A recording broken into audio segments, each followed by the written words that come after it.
பாவத்தை போக்கும் தை மாத ஏகாதசி விரதம். எத்தனை விரதங்கள் இருந்தாலும் அத்தனை விரதங்களும் ஏகாதசி விரதத்துக்கு நிகராகாது. மிகவும் சிறப்பு வாய்ந்த இந்த விரதத்தை இன்று பலரும் மேற்கொள்வதில்லை. ஏகாதசி விரதத்தின் மகிமையை தெரிந்து கொள்ளலாம்.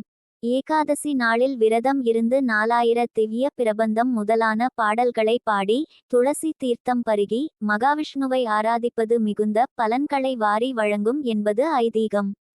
அதிலும் தை மாதத்தில் வரும் ஏகாதசி சிறப்பு வாய்ந்தது. இந்த நாளில் பெருமாளை வழிபடுவது நல்லது. விஷ்ணு சகஸ்ர நாமம் பாராயணம் செய்து முடிந்தவர்கள் விரதம் இருக்கலாம். ஏகாதசி வழிபடும் முறை. ஏகாதசி திருநாளில் அதிகாலையில் எழுந்து குளித்து தினந்தோறும் செய்யும் பூஜைகள் நிறைவேற்றிவிட்டு மகாவிஷ்ணுவை மனதில் இருத்தி வழிபட வேண்டும். அன்று முழுவதும் சாப்பிடாமல் இருப்பது நல்லது.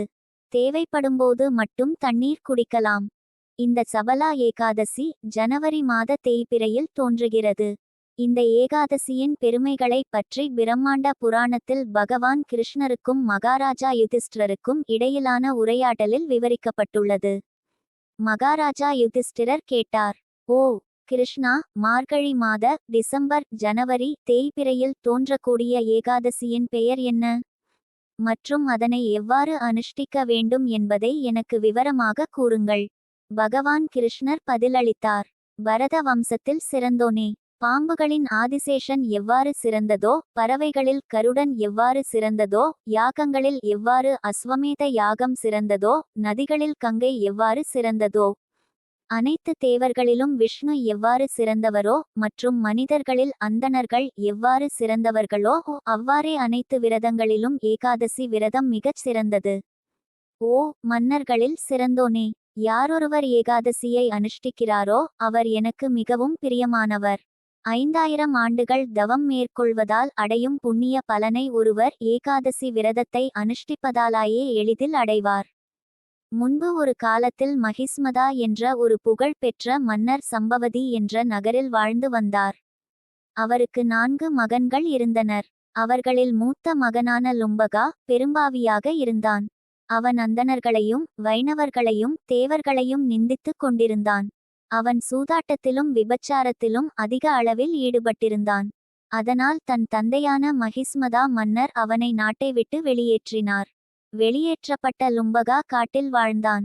இரவு நேரங்களில் தன் தந்தையின் நாட்டு பிரஜைகளிடம் செல்வத்தை அபகரிக்க துவங்கினான். அவன் திருடுவதில் ஈடுபட்டிருப்பினும் தங்கள் மன்னனின் மகன் என்பதால் அந்நாட்டு மக்கள் அவனை தண்டிக்கவில்லை. லும்பகா பச்சையான இறைச்சி மற்றும் பழங்களை உண்டு தன் வாழ்க்கையை கழித்தான். அக்காட்டில் தேவர்களுக்கு ஈடாக வணங்கத்தக்க ஒரு ஆலமரம் இருந்தது.